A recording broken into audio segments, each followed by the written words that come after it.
What's going on? How y'all doing today?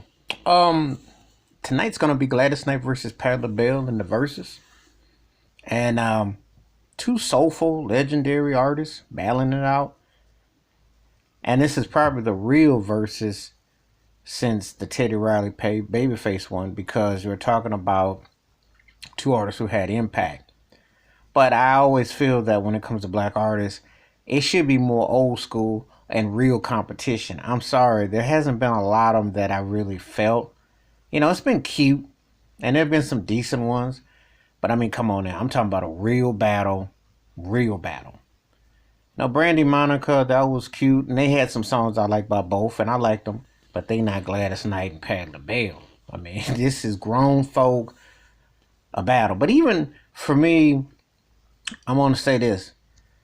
I respect Patti LaBelle and her longevity and her tone, but Gladys Knight to me was in that argument with Aretha Franklin as far as vocals and soul and singing. And Gladys Knight is going to beat most. And she'll beat any female artist that's out right now easily for singing.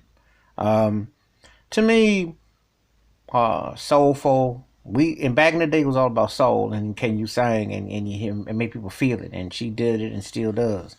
So, I'm glad to see them both though, because this is actually a real battle. I wish there were more what I call real verses. What I mean by that, I mean like a Lionel Richie versus a Smokey Robinson. I mean a real battle, not something that sounds kind of. Well, the problem is this: most of these acts ain't got 20 songs. Most of these acts ain't worth more than an hour. It's like going to a concert, and you have to sit there and ask yourself, who got a catalog, who got songs, who got memorable songs, money tracks, and things that you remember. Not something that's just cute and cool for a moment, and then about 2 years later, you can't even scratch your head, you know. Because, I mean, if I go by Gladys Knight and the Pips, Midnight Train to Georgia against LaBelle's Lady Marmalade, come on now. I mean, them two songs are huge songs, And you got careers. So it's going to be really cool. And I'm glad to see two soul sisters battling that can hold their own. And that hey, ain't no gimme here. This is the real deal. Two powerhouses. That's what you want. So anyway, but I'm with Gladys Knight on this one. I got Gladys all the way for me. But I'm glad to see that they're actually getting the verses right. They need to have more real battles. Real battles. All right, but that's my thoughts and takes. And that's a hint. Just like if you had Donald Ross versus Shaka Khan. That's a battle. Okay.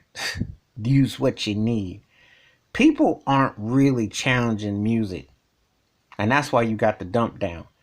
To make verses really compelling, you got to have real battles. Real battles. To have, and just on the music. Not people's personal life, innuendo, etc. Because you can have a lot of classic battles if we go by song, talent, the depth, impact, etc. But that's my thoughts and takes about Gladys Knight versus Patti LaBelle. But who you got and why? Feel free to drop them comments. I welcome it. And what kind of verses would you like to see? Hit me up. Hit that like and subscribe when the bell rings a new video. Wash your hands, keep your mind clear, watch out for another. And you need to ask not only artists to rep, but you need to hold their industry accountable. Like the late great James Brown said before he died, he said, clean it up, clean it up, clean it up. Get it back to the songs and the music. That's what's needed. I'm out.